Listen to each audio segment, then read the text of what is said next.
Je dis la vérité en Christ, je ne mens pas. Ma conscience m'en rend témoignage par le Saint-Esprit.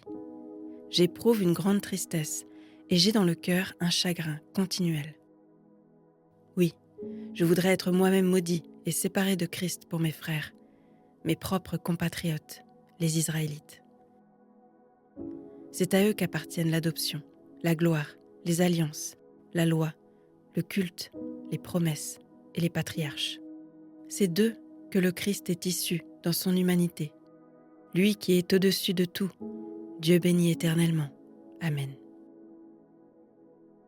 Ce n'est pas que la parole de Dieu soit sans effet. Non, car ceux qui sont issus d'Israël ne sont pas tous Israël.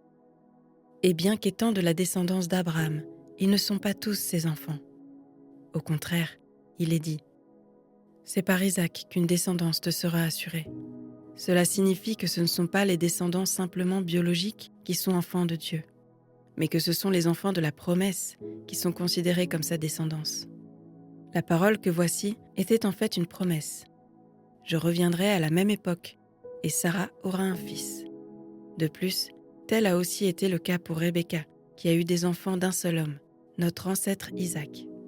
Les enfants n'étaient pas encore nés, et n'avaient donc fait ni bien ni mal, afin que le plan de Dieu subsiste, conformément à son choix, et sans dépendre des œuvres, mais de celui qui appelle.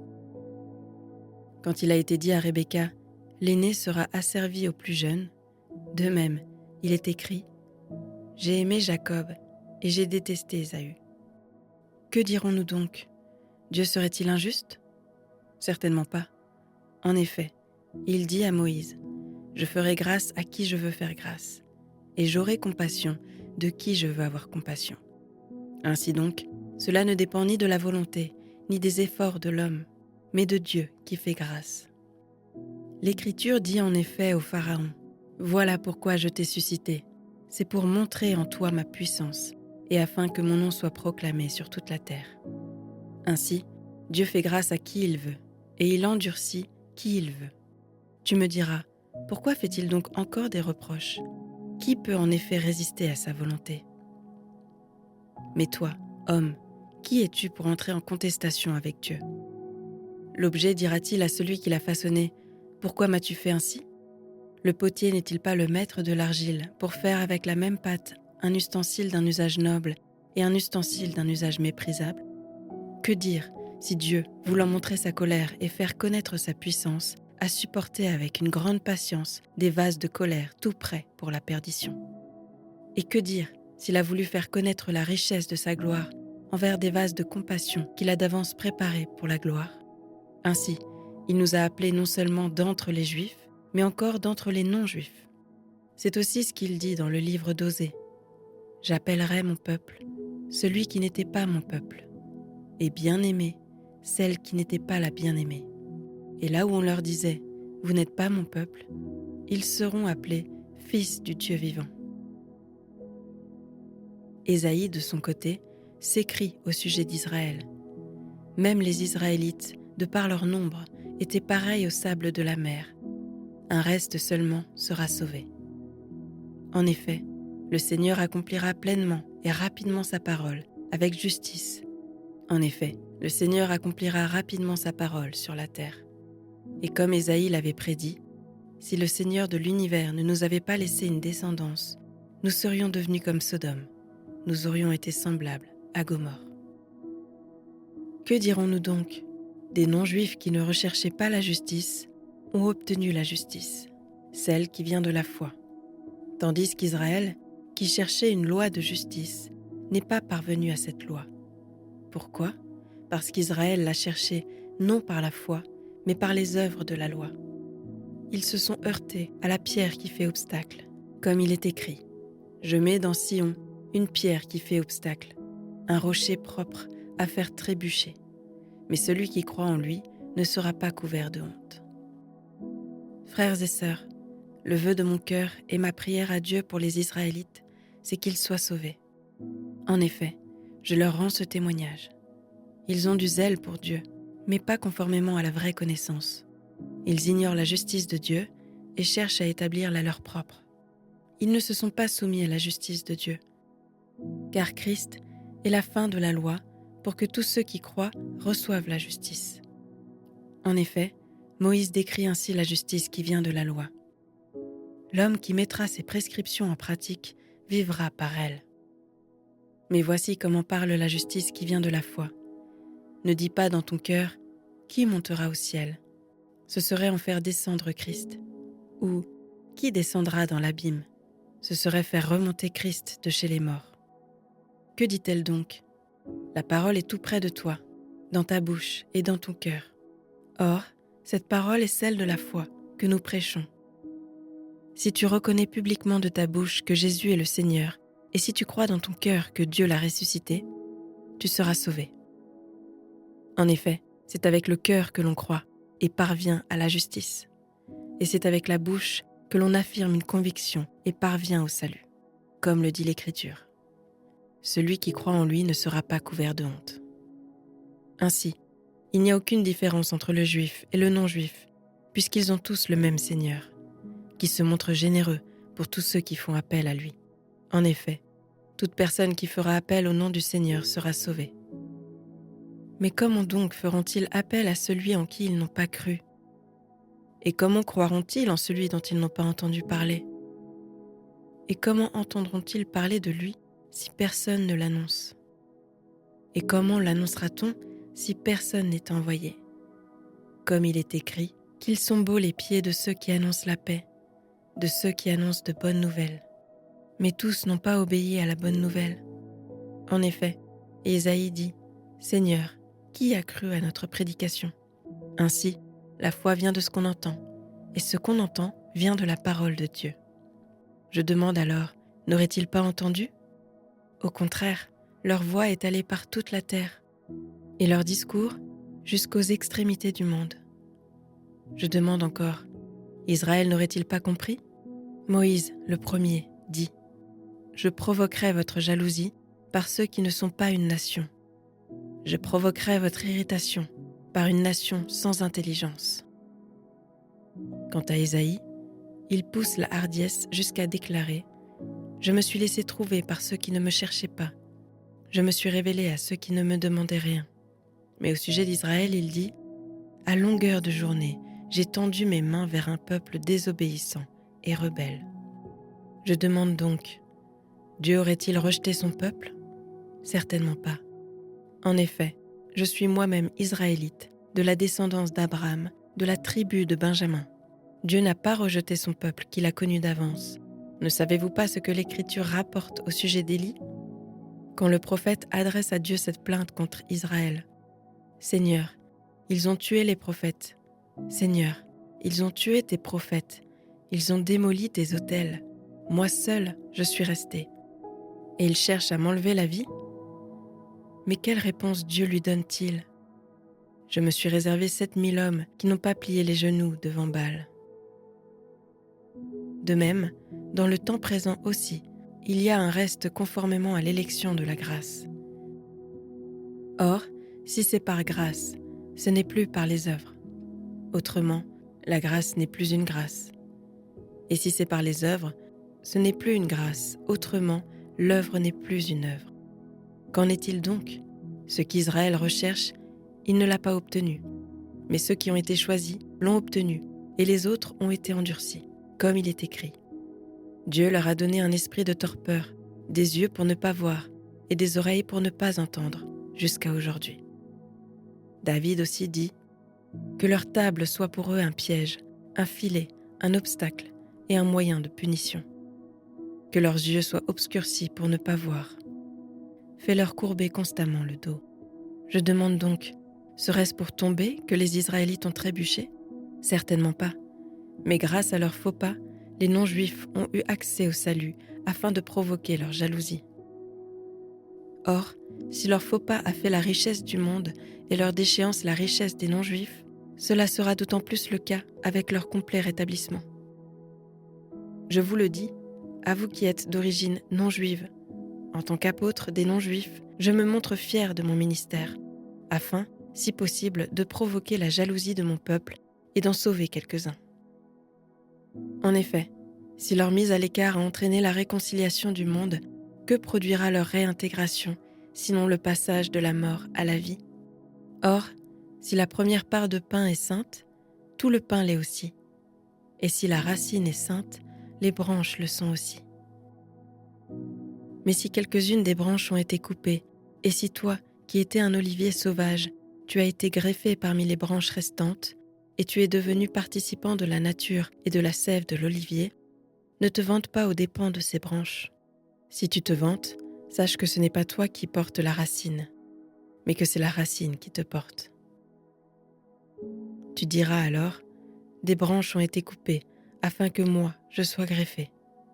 C'est vrai, elles ont été retranchées à cause de leur incrédulité, et toi, c'est par la foi que tu subsistes. Ne fais pas preuve d'orgueil, mais aie de la crainte, car si Dieu n'a pas épargné les branches naturelles, il ne t'épargnera pas non plus. Considère donc la bonté et la sévérité de Dieu. Sévérité envers ceux qui sont tombés, et bonté envers toi. Si tu demeures dans sa bonté, autrement, toi aussi tu seras retranché. Quant aux Israélites, s'ils ne persistent pas dans l'incrédulité, ils seront greffés, car Dieu est puissant pour les greffer de nouveau.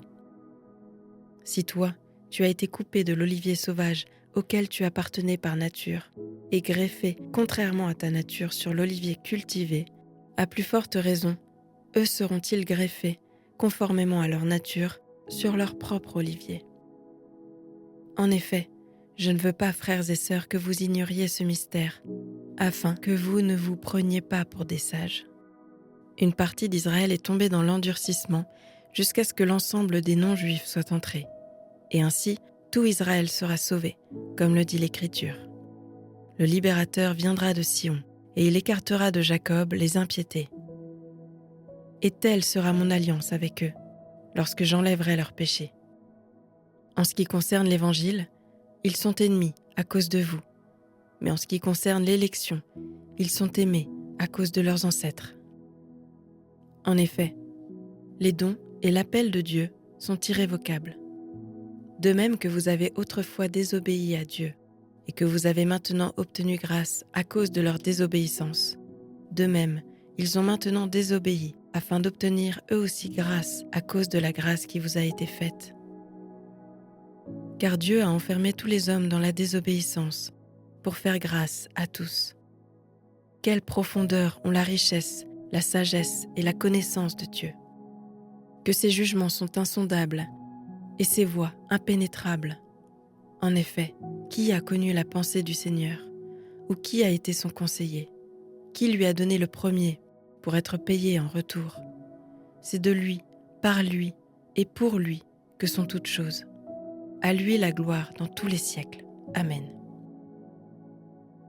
Je vous encourage donc, frères et sœurs, par les compassions de Dieu, à offrir votre corps comme un sacrifice vivant, saint, agréable à Dieu.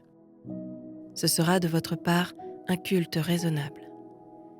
Ne vous conformez pas au monde actuel, mais soyez transformés par le renouvellement de l'intelligence afin de discerner quelle est la volonté de Dieu, ce qui est bon, agréable et parfait. Par la grâce qui m'a été donnée, je dis à chacun de vous de ne pas avoir une trop haute opinion de lui-même, mais de garder des sentiments modestes, chacun selon la mesure de foi que Dieu lui a donnée. En effet, de même que nous avons plusieurs membres dans un seul corps et que tous les membres n'ont pas la même fonction, de même, nous qui sommes plusieurs, nous formons un seul corps en Christ, et nous sommes tous membres les uns des autres, chacun pour sa part. Nous avons des dons différents, selon la grâce qui nous a été accordée. Si quelqu'un a le don de prophétie, qu'il l'exerce en accord avec la foi. Si un autre est appelé à servir, qu'il se consacre à son service. Que celui qui enseigne se donne à son enseignement. Et celui qui a le don d'encourager, à l'encouragement. Que celui qui donne le fasse avec générosité, celui qui préside avec zèle, et que celui qui exerce la bienveillance le fasse avec joie. Que l'amour soit sans hypocrisie, ayez le mal en horreur, attachez-vous au bien. Par amour fraternel, soyez pleins d'affection les uns pour les autres et rivalisez d'estime réciproque. Ayez du zèle et non de la paresse, soyez fervents d'esprit et servez le Seigneur. Réjouissez-vous dans l'espérance et soyez patients dans la détresse. Persévérez dans la prière. Pourvoyez aux besoins des saints et exercez l'hospitalité avec empressement. Bénissez ceux qui vous persécutent. Bénissez et ne maudissez pas. Réjouissez-vous avec ceux qui se réjouissent. Pleurez avec ceux qui pleurent. Vivez en plein accord les uns avec les autres. N'aspirez pas à ce qui est élevé, mais laissez-vous attirer par ce qui est humble. Ne vous prenez pas pour des sages. Ne rendez à personne le mal pour le mal. Recherchez ce qui est bien devant tous les hommes. Si cela est possible, dans la mesure où cela dépend de vous, soyez en paix avec tous les hommes. Ne vous vengez pas vous-même, bien-aimés, mais laissez agir la colère de Dieu, car il est écrit « C'est à moi qu'appartient la vengeance. C'est moi qui donnerai à chacun ce qu'il mérite, dit le Seigneur. Mais si ton ennemi a faim, donne-lui à manger. S'il a soif, donne-lui à boire, car en agissant ainsi, tu amasseras des charbons ardents sur sa tête. Ne te laisse pas vaincre par le mal, mais sois vainqueur du mal par le bien. Que chacun se soumette aux autorités qui nous gouvernent, car toute autorité vient de Dieu, et celles qui existent ont été établies par Dieu. C'est pourquoi celui qui s'oppose à l'autorité résiste à l'ordre que Dieu a établi. Et ceux qui résistent attireront une condamnation sur eux-mêmes. En effet, on n'a pas à craindre les magistrats quand on fait le bien, mais quand on fait le mal. Veux-tu ne pas avoir à craindre l'autorité ? Fais le bien, et tu auras son approbation, car le magistrat est serviteur de Dieu pour ton bien. Mais si tu fais le mal, sois dans la crainte. En effet, ce n'est pas pour rien qu'il porte l'épée, puisqu'il est serviteur de Dieu pour manifester sa colère en punissant celui qui fait le mal. Il est donc nécessaire de se soumettre aux autorités, non seulement à cause de cette colère, mais encore par motif de conscience. C'est aussi pour cela que vous payez des impôts, car les magistrats sont des serviteurs de Dieu qui s'appliquent entièrement à cette fonction. Rendez à chacun ce qui lui est dû, l'impôt à qui vous devez l'impôt, la taxe à qui vous devez la taxe, le respect à qui vous devez le respect, l'honneur à qui vous devez l'honneur. Ne devez rien à personne, si ce n'est de vous aimer les uns les autres, car celui qui aime les autres a accompli la loi. En effet, les commandements. Tu ne commettras pas d'adultère, tu ne commettras pas de meurtre, tu ne commettras pas de vol, tu ne porteras pas de faux témoignages, tu ne convoiteras pas, ainsi que tous les autres se résument dans cette parole, tu aimeras ton prochain comme toi-même. L'amour ne fait pas de mal au prochain.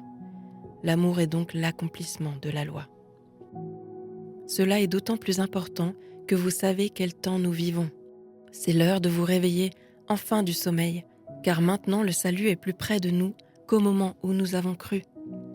La nuit est bien avancée, le jour approche.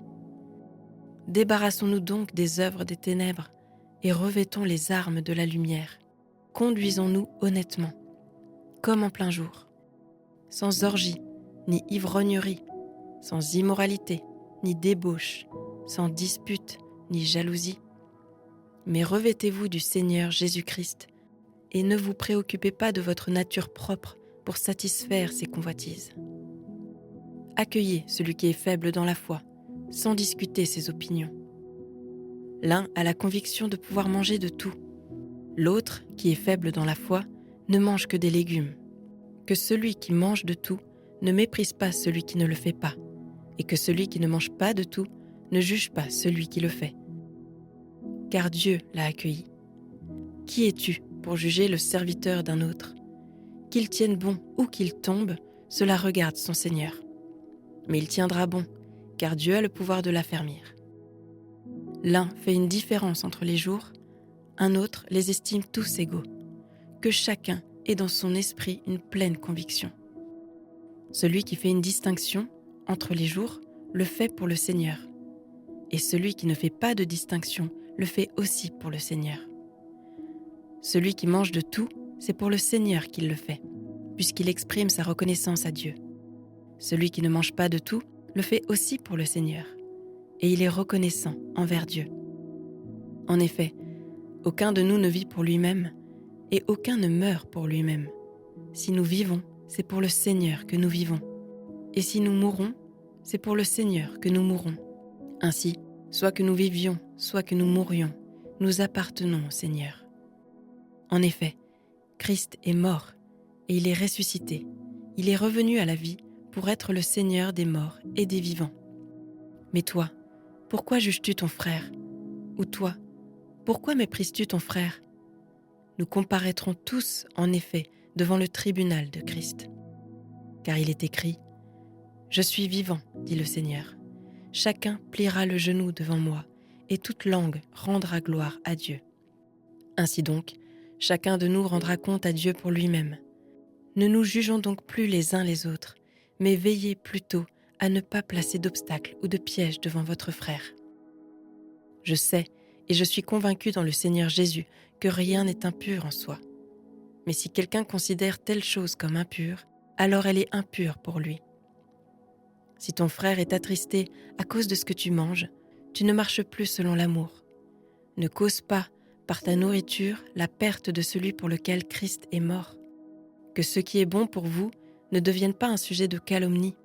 En effet, le royaume de Dieu, ce n'est pas le manger et le boire, mais la justice, la paix et la joie par le Saint-Esprit. Celui qui sert Christ de cette manière est agréable à Dieu et approuvé des hommes. Ainsi donc, recherchons ce qui contribue à entretenir la paix et à nous faire grandir mutuellement dans la foi. Pour de la nourriture, ne détruis pas l'œuvre de Dieu. Certes, tout est pur, mais il est mal de manger quelque chose si cela représente un obstacle pour quelqu'un. Il est bien de ne pas manger de viande, de ne pas boire de vin et de t'abstenir de tout ce qui peut être pour ton frère un obstacle, un piège ou une source de faiblesse. Cette foi que tu as, garde-la pour toi devant Dieu. Heureux celui qui ne se condamne pas lui-même par ce qu'il approuve, mais celui qui a des doutes au sujet de ce qu'il mange est condamné, parce qu'il n'agit pas par une conviction de foi. Tout ce qui ne provient pas d'une conviction de foi est péché. Nous qui sommes forts, nous avons le devoir de supporter les faiblesses de ceux qui ne le sont pas et de ne pas rechercher ce qui nous plaît. Que chacun de nous cherche à plaire à son prochain pour son bien, en vue de le faire grandir dans la foi. En effet, Christ n'a pas recherché ce qui lui plaisait, mais comme il est écrit, « Les injures de ceux qui t'insultent sont tombées sur moi. » Or, tout ce qui a été écrit d'avance l'a été pour notre instruction, afin que, par la persévérance et par le réconfort que donnent les Écritures, nous possédions l'espérance. Que le Dieu de la persévérance et du réconfort vous donne de vivre en plein accord les uns avec les autres, comme le veut Jésus-Christ, afin que tous ensemble, d'une seule voix, vous rendiez gloire au Dieu et Père de notre Seigneur Jésus-Christ. Accueillez-vous donc les uns les autres comme Christ vous a accueillis, pour la gloire de Dieu. J'affirme en effet que Jésus-Christ est devenu le serviteur des circoncis pour prouver que Dieu est vrai en confirmant les promesses faites à leurs ancêtres. Quant aux non-juifs, ils célèbrent Dieu à cause de sa bonté, comme le dit l'Écriture.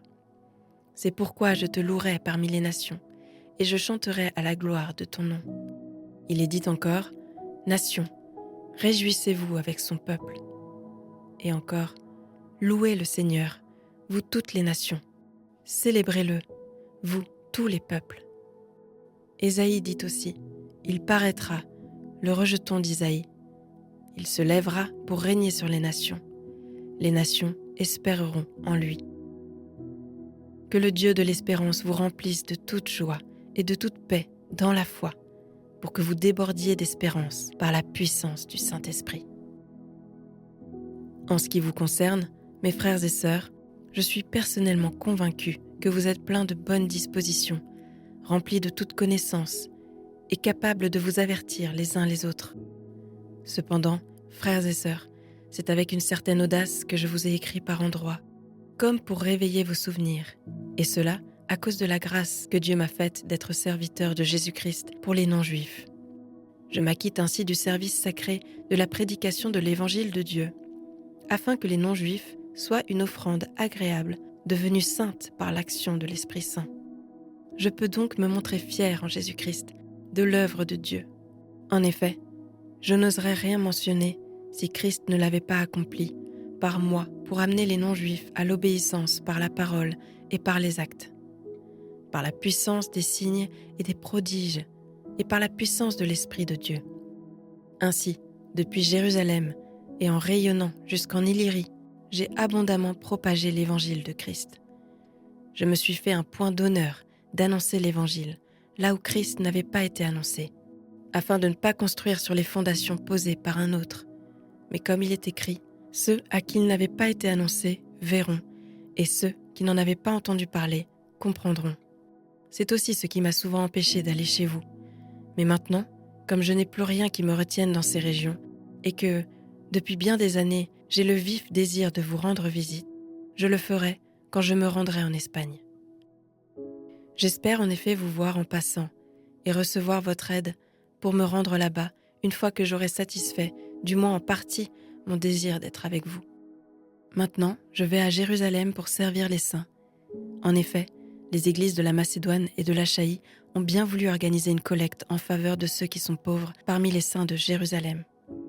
Elles l'ont bien voulu et elles le leur devaient, car si les non-juifs ont eu part aux avantages spirituels des juifs, ils doivent aussi les assister dans leurs besoins matériels. Dès que j'aurai réglé cette affaire et que je leur aurai remis ces dons, je partirai pour l'Espagne et je passerai chez vous. Je sais qu'en venant vous rendre visite, c'est avec une pleine bénédiction de l'Évangile de Christ que je le ferai. Je vous en supplie, frères et sœurs, par notre Seigneur Jésus-Christ et par l'amour de l'Esprit, combattez avec moi en adressant à Dieu des prières en ma faveur. Priez afin que je sois protégé des incrédules de la Judée et que l'aide que j'apporte à Jérusalem soit bien accueillie par les saints. Ainsi, je pourrai venir chez vous dans la joie, si c'est la volonté de Dieu, et trouver un peu de repos au milieu de vous. Que le Dieu de la paix soit avec vous tous. Amen. Je vous recommande notre sœur Phébé, qui est diaconesse de l'église de Chancheré. Accueillez-la dans le Seigneur d'une manière digne des saints et aidez-la pour toute affaire où elle pourrait avoir besoin de vous, car elle en a aidé beaucoup, moi y compris. Saluez Prisca et Aquilas, mes collaborateurs en Jésus-Christ. Ils ont risqué leur tête pour me sauver la vie. Je ne suis pas le seul à leur être reconnaissant. C'est aussi le cas de toutes les églises des non-juifs. Saluez aussi l'église qui est dans leur maison. Saluez Épaïnette, mon bien-aimé, qui a été le premier fruit pour Christ en Asie. Saluez Marie, qui a beaucoup travaillé pour vous. Saluez Andronicus et Junia, mes compatriotes et mes compagnons de détention. Ils sont très estimés parmi les apôtres et ils se sont même convertis à Christ avant moi. Saluez Amplias, mon bien-aimé dans le Seigneur. Saluez Urbaine, notre collaborateur en Christ, et notre bien-aimé Stachys. Saluez Apelles, celui qui a fait ses œuvres en Christ. Saluez ceux de l'entourage d'Aristobule. Saluez Hérodion, mon compatriote.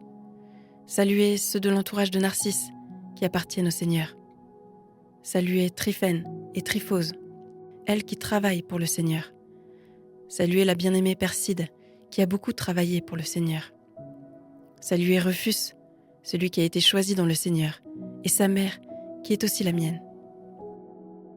Saluez Asyncrite, Phlégon, Hermès, Patrobas, Hermas, et tous les frères et sœurs qui sont avec eux. Saluez Philologue et Julie, Nérée et sa sœur, ainsi qu'Olympe et tous les saints qui sont avec eux. Saluez-vous les uns les autres, par un seul baiser. Toutes les églises de Christ vous saluent. Je vous en supplie, frères et sœurs, méfiez-vous de ceux qui provoquent des divisions et font trébucher les autres en s'opposant à l'enseignement que vous avez reçu. Éloignez-vous d'eux, car de tels hommes ne servent pas Christ notre Seigneur, mais leur propre ventre. Par des paroles douces et flatteuses, ils trompent le cœur des gens simples. Quant à vous, votre obéissance est connue de tous. Je me réjouis donc à votre sujet, et je désire que vous soyez sages en ce qui concerne le bien et sans compromis en ce qui concerne le mal. Le Dieu de la paix écrasera bientôt Satan sous vos pieds. Que la grâce de notre Seigneur Jésus-Christ soit avec vous. Timothée, mon collaborateur, vous salue, ainsi que Lucius, Jason et Sosipater, mes compatriotes. Je vous salue dans le Seigneur, moi, Tertius, qui a écrit cette lettre, Gaius, qui m'accueille et chez qui toute l'Église se réunit, vous salue. Éraste, le trésorier de la ville, vous salue, ainsi que le frère Quartus. Que la grâce de notre Seigneur Jésus-Christ soit avec vous tous. Amen. Dieu peut vous affermir selon l'évangile que j'annonce, la prédication de Jésus-Christ, conformément à la révélation du mystère qui a été tenu secret pendant des siècles. Ce mystère a maintenant été manifesté et porté à la connaissance de toutes les nations, par les écrits des prophètes, d'après l'ordre du Dieu éternel, afin qu'elles obéissent à la foi. À ce Dieu, seul sage, soit la gloire au siècle des siècles, par Jésus-Christ. Amen.